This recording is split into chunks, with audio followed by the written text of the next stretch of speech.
12వ శతాబ్దానికి వచ్చేసాం. స్వాగతం, సుస్వాగతం. ఆసక్తితో చూస్తున్నారు, నోట్స్ తీసుకుంటున్నారు. మీలో కొంతమంది ప్రోత్సాహకరమైన విషయం ఏంటంటే మీ కామెంట్స్లో కొంతమంది సమ్మరైజ్ చేయడం చాలా సంతోషకరమైన విషయము. అలాగే మీకున్న ప్రశ్నలు కొంతమంది అడుగుతున్నారు, దాన్ని బట్టి కూడా నేను మీకు వందనొస్తుంది. ఈ రీతిగా నాకు ఆనందాన్నిచ్చే ఈ యాత్ర, చరిత్ర యాత్రలో నాకు తోడుగా వచ్చి చరిత్రను నేర్చుకుంటున్న మీ అందరికీ ఎంతో ఎంతో కృతజ్ఞున్నై ఉన్నాను. నాకు మొన్న ఒకరు చెప్పారు ఏంటంటే ఈ సౌండ్ సిస్టమ్ అది ఆడియో బాగా పనిచేయడం లేదని చెప్పారు. వచ్చే వారం నుండి కొంచెం సిస్టమ్ మార్చుతాను, కొంచెం ఇంకా క్లియర్గా ఉండడానికి. మీకున్న ఇంట్రెస్ట్ని చంపకుండా ఇంట్రెస్ట్ని పెంచేటట్లు అది వచ్చే వారం నుండి సిస్టమ్ మార్చి మీకు ఇంకా కొంచెం సౌఖ్యంగా ఉండడానికి ప్రయత్నం చేస్తాను. ఈ వారం మట్టికి నన్ను దయించి మన్నించండి. పోయే వారం అంటే 11వ శతాబ్దం గురించి మనం నేర్చుకున్నప్పుడు 2 విషయాల గురించి నేర్చుకున్నాం. ఏంటంటే యూరోప్లో పశ్చిమ తూర్పు క్రైస్తవ్యాల మధ్యన ఉన్న వచ్చిన ఆ యొక్క విభేదాల గురించి కాక క్రూసేడ్స్ గురించి. క్రూసేడ్స్ అంటే ఏమేమి చెప్పాను? మతం పేరున భూస్వాములు చేసుకున్న యుద్ధాలు. దేని కొరకు చేసుకున్నారంటే మతం కోసం కాదు, వాళ్ళ అధికారం కొరకు, వాళ్ళ యొక్క భూముల స్వాధీనం కొరకు చేసుకున్నారు. దేనిని ఉపయోగించుకున్నారంటే మతాన్ని ఉపయోగించుకున్నారు. దానినే క్రూసేడ్స్ అంటారు. అది 11వ శతాబ్దం చివరి భాగం, 12వ శతాబ్దం అంతా, 13వ శతాబ్దము మొదటి భాగం జరిగింది. దాదాపు 150 సంవత్సరాల ఆ యుద్ధాలు. ఇవి యుద్ధాలు కాదులేండి, ఒక మాటలో చెప్పాలంటే అది ఒక యుద్ధం. యుద్ధంలో కొన్ని బ్యాటిల్స్ ఉన్నాయి, వాటిని క్రూసేడ్స్ అంటారు. ఇది 150 సంవత్సరాలు ఒక క్రూసేడ్లో కొన్ని హై పాయింట్స్ ఉంటే దాటిని క్రూసేడ్స్ అంటారు. కొంతమంది లెక్క ప్రకారం 8 ఉన్నాయి, కొంతమంది లెక్క ప్రకారం 11 ఉన్నాయి, 12 ఉన్నాయి, 13 ఉన్నాయి. ఇది చూచే కళ్ళను బట్టి ఉంది లెక్క. కానీ ఇవన్నీ జరిగినాయి, నిరంతరం జరుగుతూనే వచ్చాయి. ఎప్పటికప్పుడు మనుషులు రావడం, యుద్ధాలు చేయడం, వెళ్ళిపోవడం. ఈరోజు దాని గురించి మాట్లాడతాను. కానీ అదే కాదు, అదే ఐరోపా ఖండంలో ఇంకా చాలా జరుగుతున్నాయి. దానివైపు కూడా మనం చూడాలి, దాని గురించి కూడా నేర్చుకోవాలి అని మీ దృష్టి ఈ యుద్ధాల నుండి ఇంకా జరుగుతున్నది ఏంటి అనే దాని వైపు తిప్పుతాను. యుద్ధాల గురించి చెప్పినప్పుడు ఈ శతాబ్దంలో, అంటే ఏ శతాబ్దం? 12వ శతాబ్దం, అంటే 1100 నుండి 1199 సంవత్సరం వరకు ఈ 12వ శతాబ్దంలో 2 పోరాటాలు జరిగాయి. 2 కూడా అదే ప్రాంతంలో, ఎడిస్సా, యెరూషలేము ఈ ప్రాంతాల్లో జరిగాయి. ఈ మధ్యలో జరుగుతుంది అర్థం కావాలంటే పోయిన వారం మీకు ఒకటి చెప్పాను, జ్ఞాపకం ఉందో లేదో. క్రైస్తవులు కానీ, ముస్లిమ్స్ కానీ, యూదులు కానీ వాళ్ళకి విభజనలు ఉన్నాయి. వాళ్ళకి గొడవలు ఉండబట్టే మిగిలిన వాళ్ళు రావడం, వాళ్ళ మీద అటాక్ చేయడం. మిగిలిన వాళ్ళు వచ్చి అటాక్ చేయాల్సినప్పుడు, మిగిలిన వాళ్ళని అటాక్ చేయాలనుకున్నప్పుడు అప్పటివరకు విడిపోయేవారు, కలిసిపోయేవారు. అంటే అలా విడిపోవడం, కలిసిపోవడం మతం పేరును కాదు, అవతల ఉన్న శత్రువు పేరున, ఓడిపోతామన్న భయంతోనూ, లేదు వాళ్ళని ఓడించాలన్న ఆశతోనూ ఓటమి గెలుపులు వీళ్ళకి కలవడానికి విడిపోవడానికి కారణాలు అయ్యాయి. సో ఇందులోని మతం, విశ్వాసం, వేదాంతం ఇవన్నీ పేరు మటుకే. మర్చిపోకండి, వీళ్ళు భూస్వాములు. కొంతమంది ఏమో రాజులయ్యారు, కొంతమంది ఏమో పోపులు అయ్యారు. ముస్లిమ్స్ మధ్యన మీకు తెలుసు షియా, సున్నీ ఆ విభజనలు ఉండేవి. 11వ శతాబ్దానికి వచ్చే సమయానికి క్యాలిఫాట్లు అంటే ప్రవక్త మహమ్మద్ యొక్క వారసులు, వాళ్ళ యొక్క ఆధిపత్యం సన్నగిల్లిపోయింది. ఈ రెండు గుంపుల నుండి 3 సామ్రాజ్యాలు బయలుదేరాయి. ఒకటేమో యూరోప్లో, ఇటలీ దక్షిణ భాగంలో అక్కడ ఒక సామ్రాజ్యం. రెండవది మిడిల్ ఈస్ట్, ఒక విధంగా వెస్ట్ ఏషియా, అక్కడ రెండవ సామ్రాజ్యం. అవి రెండు సున్నీల ఆధిపత్యంలో ఉన్నాయి. మూడవది టునీషియా, ఐగిప్తు ఈ ప్రాంతాల్లో అక్కడ ఒక 3వ సామ్రాజ్యం ప్రారంభమైంది. ముగ్గురికి పడేది కాదు, అప్పుడప్పుడు పడేది. ఎప్పుడెప్పుడు పడేది అంటే 4వ వ్యక్తి మీద అటాక్ చేయాలనుకున్నప్పుడు, 4వ సామ్రాజ్యం వచ్చి వాళ్ళని అటాక్ చేసినప్పుడు వాళ్ళు కలిసేవారు. క్రైస్తవులు తక్కువ ఈ గొడవల్లో. ఏళ్ళలో రకాలు ఉన్నారండి. చెప్పాను కదా మీకు, బైజెంటైన్ క్రిస్టియానిటీ కాన్స్టంటినోపుల్లో, క్యాథలిక్ క్రిస్టియానిటీ రోమ్లో లొకేట్ అయ్యి కాక ఇంకా వేరే పేట్రియార్కేట్స్, జాకోబైట్స్, సిరియన్స్, సోకాల్డ్ నెస్టోరియన్స్, ఆర్థడాక్స్లు, ఇన్ని రకాల క్రైస్తవులు ఉన్నారు. వీళ్ళకు కూడా ఒకరంటే ఒకరు పడదు. నిజానికి ఈ యూరోప్ నుండి వచ్చిన ఈ క్రైస్తవులు దాడి చేసి ఈ మిడిల్ ఈస్ట్ ప్రాంతంలో ఆక్యుపై చేసే లోపలికి ఆల్రెడీ అక్కడ క్రైస్తవులు ఉన్నారు. మిడిల్ క్లాస్, అధికారంలో లేదు కానీ గాస్తో కొస్త గౌరవించబడుతున్నారు.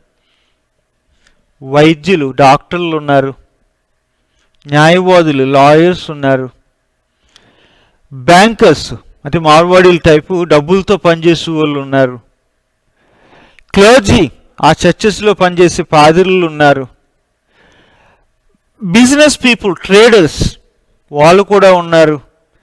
ఇన్ని రకాల మనుషులు ఉన్నారు. ఎప్పుడు అనుకోవాలంటే ఈ మొదటి క్రూసేడ్ జరిగే వరకు అక్కడికి క్రైస్తవులకి, ఆర్థడాక్స్ క్రైస్తవులకి కాస్తో కోస్తో ప్రజెన్స్ ఉంది, గౌరవం కూడా ఉంది. ఇరుగు పొరుగు వాళ్ళు బాగానే చూసుకునేవారు. గౌరవం పోయి అనుమానాలు ఎప్పుడు పెరిగినాయి అంటే ఐరోపా ఖండం నుండి ఈ క్రైస్తవులు వచ్చి ఈ మిడిల్ ఈస్ట్ ప్రాంతంలో ఆక్రమించుకున్నప్పుడు, స్థలాలు ఆక్రమించుకున్నప్పుడు 12వ శతాబ్దం ప్రారంభం అంటే 1100 సంవత్సరంకి ఆల్రెడీ 1099లో ఆక్రమించుకున్న యెరూషలేముకి ఆక్రమించుకున్నాడు. చచ్చిపోతే వాడు తమ్ముడు బాల్డ్విన్ వచ్చేసి నేను యెరూషలేముకి రాజుని అని తాను ప్రకటించుకున్నాడు. అంటే వీళ్ళు ఎందుకు వచ్చారు మీకు అర్థమైంది కదా, భూములు ఆక్రమించుకోవడానికి, దానికి మేము రాజులమి అని ప్రకటించుకోవడానికి. వాడు వచ్చిన తర్వాత ఉన్న స్థానిక క్రైస్తవులు ఉన్నారు కదా, వాళ్ళకి కొంచెం ఇష్టం కాలేదు. ఎవడో వాడు రావడం ఏంటి, మా భూములు ఆక్రమించుకోవడం ఏంటని. అంటే ఆక్రమించుకొనబడిన యెరూషలేము చుట్టూ ప్రాంతాల్లో క్రైస్తవులకి ఈ ఐరోపా నుండి వచ్చిన క్రైస్తవుల మీద అంత గౌరవం లేదు, ఇష్టం లేదు. ఐరోపా నుండి వచ్చిన క్రైస్తవులు ఉన్నారు కదా, వాళ్ళకి కూడా వీళ్ళ మీద గౌరవం లేదు. ఎందుకు? వీళ్ళు నెస్టోరియన్స్ అని,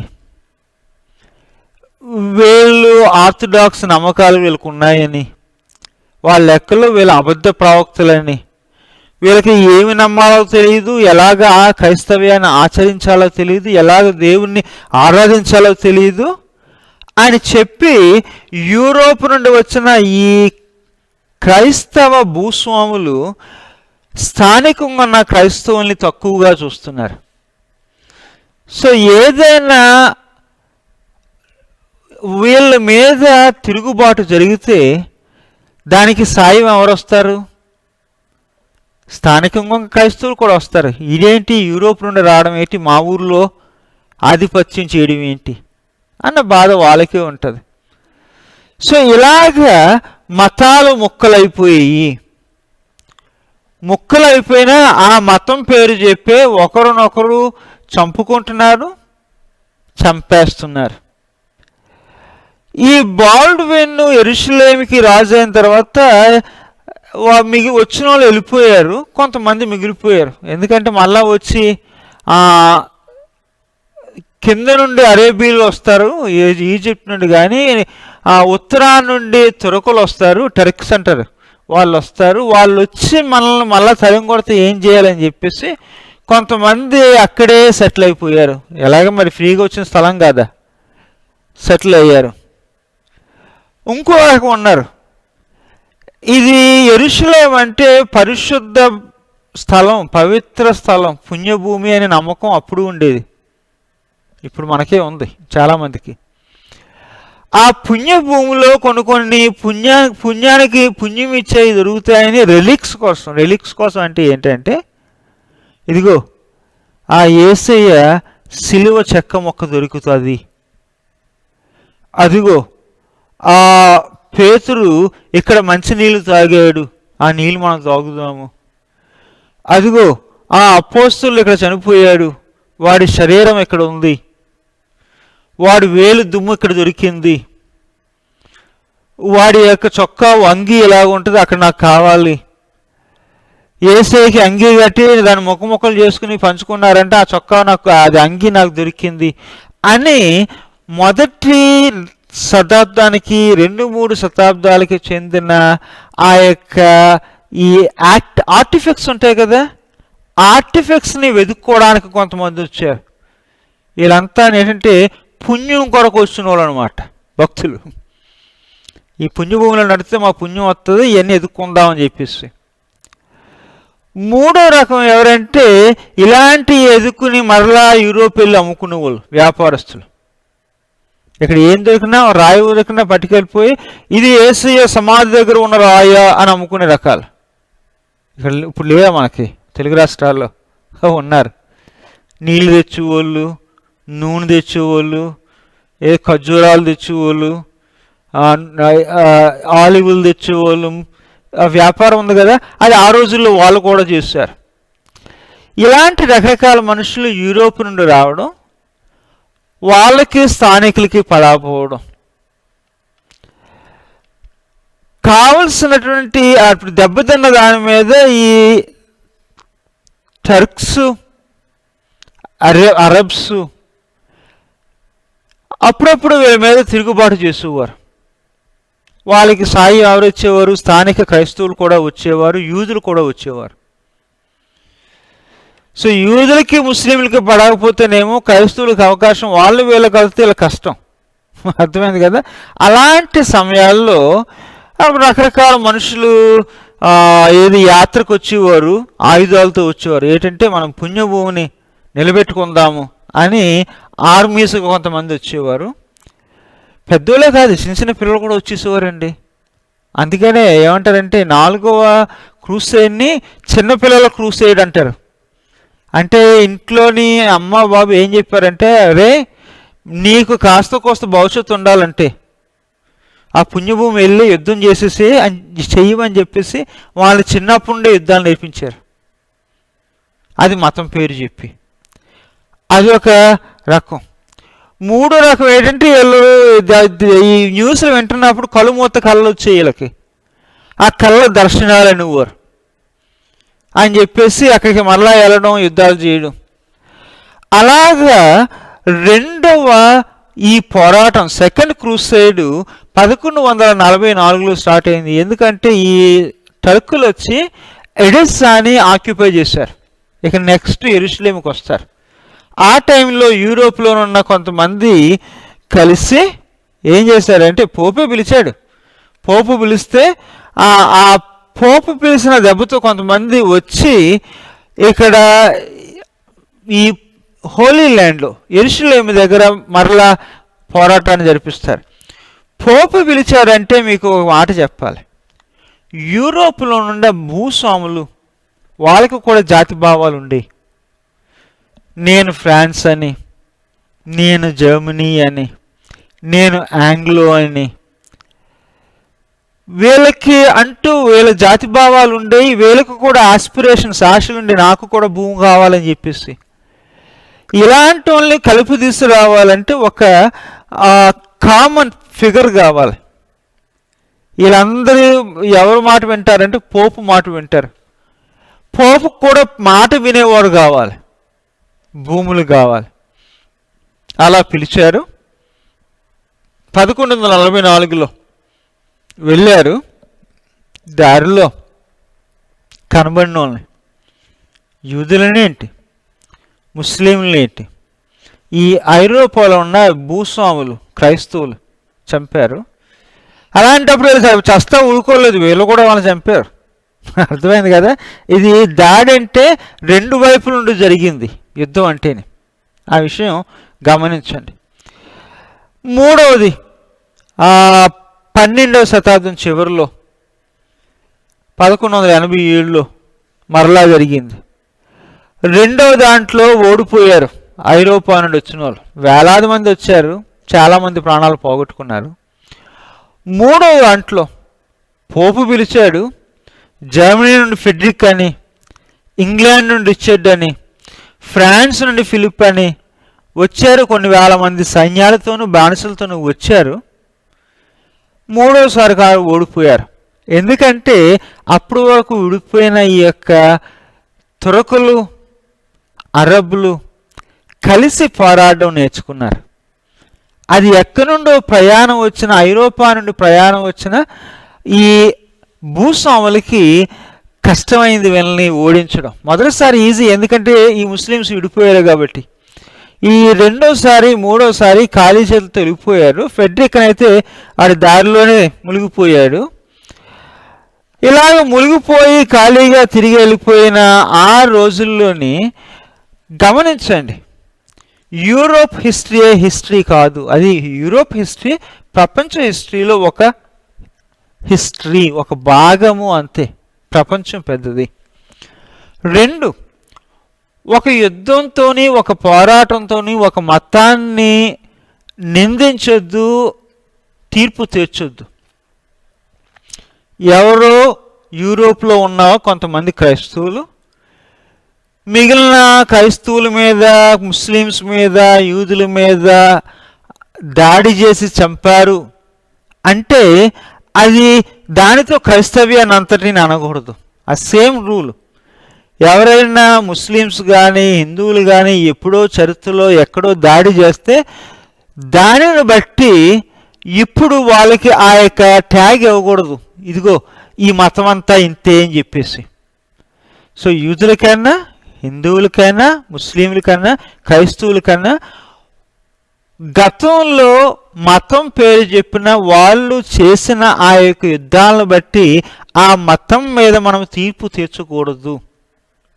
అది మనం నేర్చుకోవాల్సిన పాఠం. మూడు, ఇదే కేంద్రం కాదు, ఇంకా చాలా జరుగుతున్నాయి. ఆసియా నుండి చూస్తే మనం ఆ రోజున ఇండియాలో కానీ, అంటే నేను 12వ శతాబ్దం చైనాలో కానీ ఉంటే వాళ్ళకి ఇదంత కాదు, న్యూస్ అంత అందేది కాదు. న్యూస్ అందకపోవడానికి కారణం ఏంటంటే వాళ్ళకి న్యూస్లు ఉన్నాయి. ఏంటంటే మహమ్మద్ వారసులు, క్యాలిఫాట్స్ సన్నగిలిపోతున్నారు. అరబ్బుల ఆధిపత్యం తగ్గిపోతుంది. టర్కులు ఇండియా వైపు వచ్చారు. ఇప్పుడున్న పాకిస్తాను, ఇప్పుడున్న ఆఫ్ఘనిస్తాను, ఇప్పుడున్న కాశ్మీరు, అక్కడ తమ యొక్క ఆధిపత్యాన్ని సంపాదించారు. ఎస్, చైనా వరకు కూడా ఆ మంగోల్ ఖాన్స్ ఉన్నారు కదా, ఈ యొక్క ఇస్లాం అక్కడికి కూడా ప్రయాణం చేసింది. అర్థమైంది కదా. ఇవన్నీ జరుగుతున్నప్పుడు ఇంత చరిత్రలో ఎక్కడో మూలలో, ఎక్కడ వెస్ట్రన్ యూరోప్ నుండి భూస్వాములు వచ్చి మాటి మాటికి ఇక్కడ యెరూషలేము వైపు, మిడిల్ ఈస్ట్ వైపు దాడులు చేయడం వీళ్ళకి కొంచెం వింతగానే ఉంది. పెద్ద న్యూస్ ఏం కాదు. ఇప్పుడు అర్థమైంది కదా.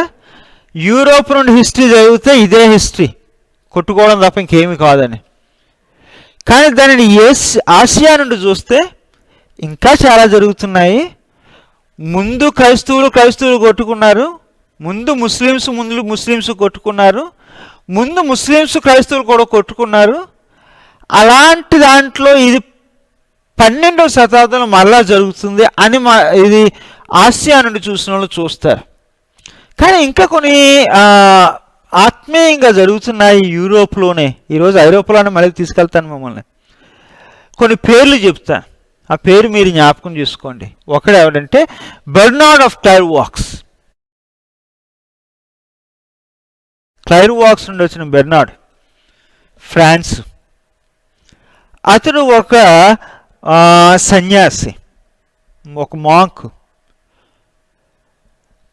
ఆ రోజుల్లో చాలా మొనాస్ట్రీస్లో, ఈ గురుమండలాల్లో చాలామంది గురువులు ఏమనేవారంటే, ఇదిగో ఆ హోలీ ల్యాండ్ వెళ్ళండి, యుద్ధం చేయండి అంటే తిననివాడు కాదు. హోలీ ల్యాండ్ వెళ్ళండి, మంచి చేయడానికి వెళ్ళండి, ఎందుకంటే అక్కడ ఆకలి ఉంది, అక్కడ అలసట ఉంది, అక్కడ మనుషులకి ఆందోళన ఉంది, వెళ్ళండి, కత్తులతో కాదు, కాస్తో కోస్తో తిండి పట్టుకెళ్ళి పెట్టండి అని చెప్పిన వ్యక్తి బెర్నార్డ్ ఆఫ్ క్లైర్వాక్స్.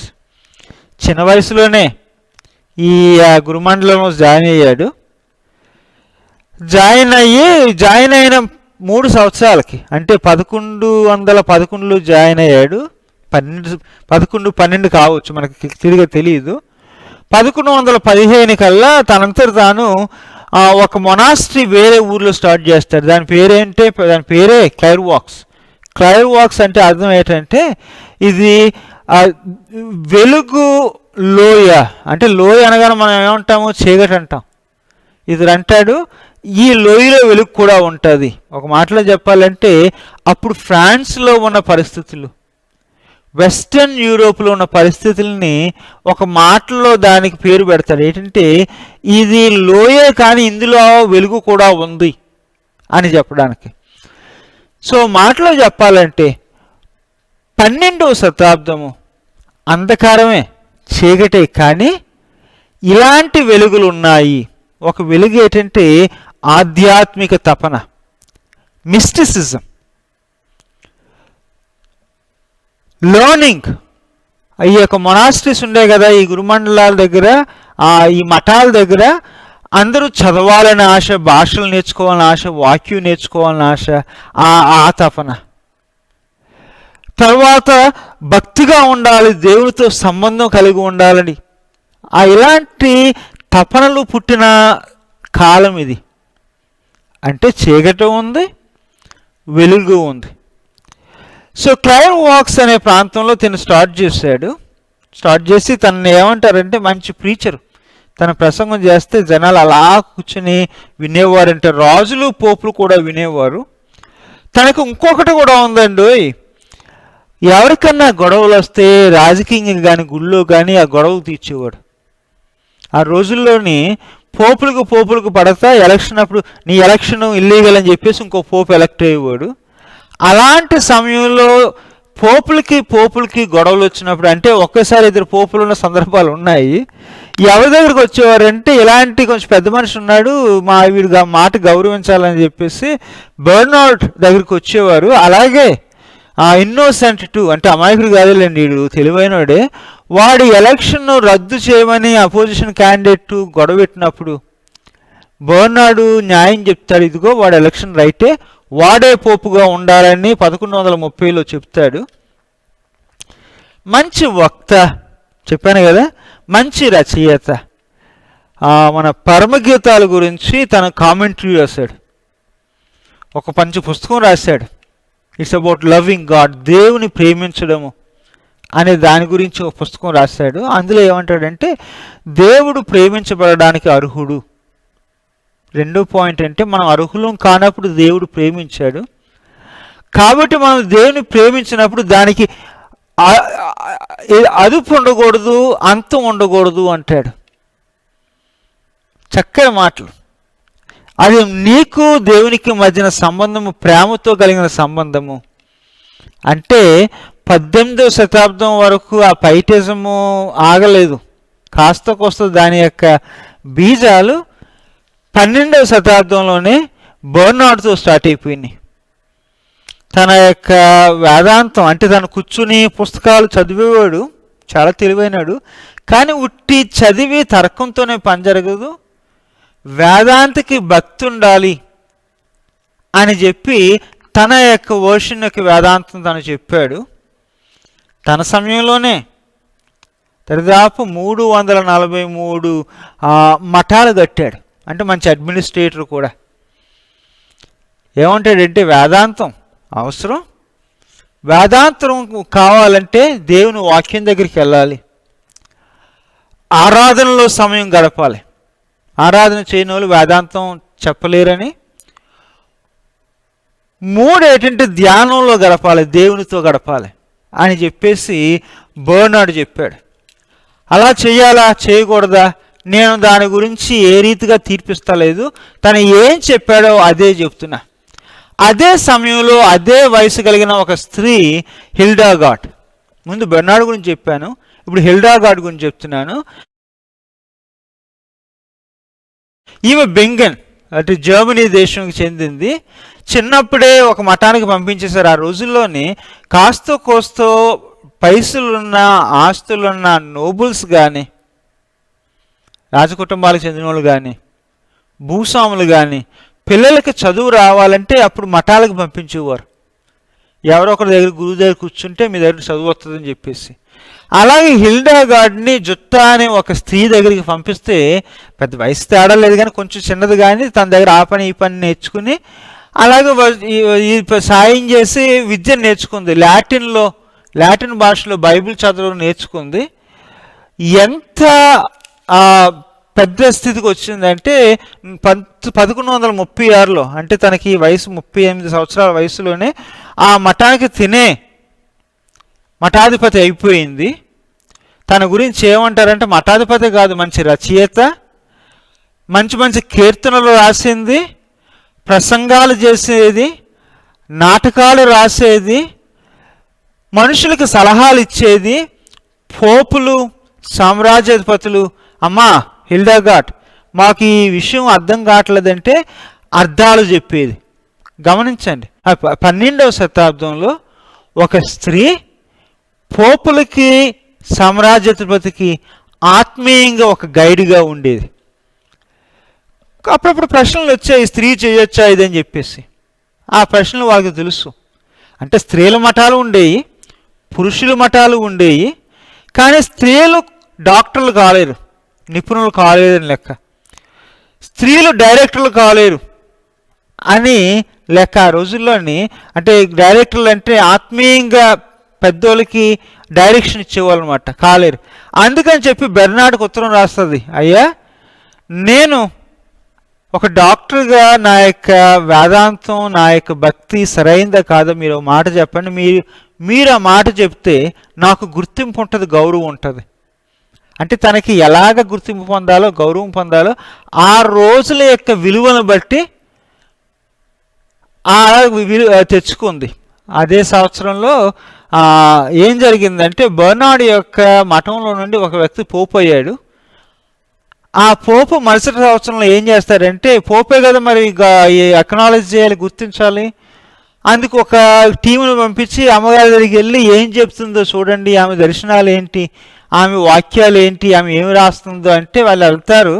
అవును ఆవిడ చెప్పింది ప్రతిదీ సత్యమే, ఆమె సంఘానికి ఒక డాక్టర్, నిపుణులు, అంతేకాదు తర్వాత ఈ స్టేజ్ అయితే ముందు ముందు సెయింట్గా అంటే పునీత్గా గుర్తించబడ్డానికి ఇది మొదటి ఇది. అది కూడా వాళ్ళు తెలిసి అంటారు, అమ్మా నీకు కలిగిన ఇక దర్శనాలు, నువ్వు చేస్తున్న ప్రసంగాలు ఒక జర్నల్గా రాయి అని చెప్పారు. ఇప్పుడు చదవాలంటే అవి దొరుకుతాయి. 58 ప్రసంగాలు ఆమె తర్జుమా అయ్యాయి. వాళ్ళ సొంత కుటుంబస్తులే దాన్ని కూర్చుని ఒక చోట సమకూర్చారు.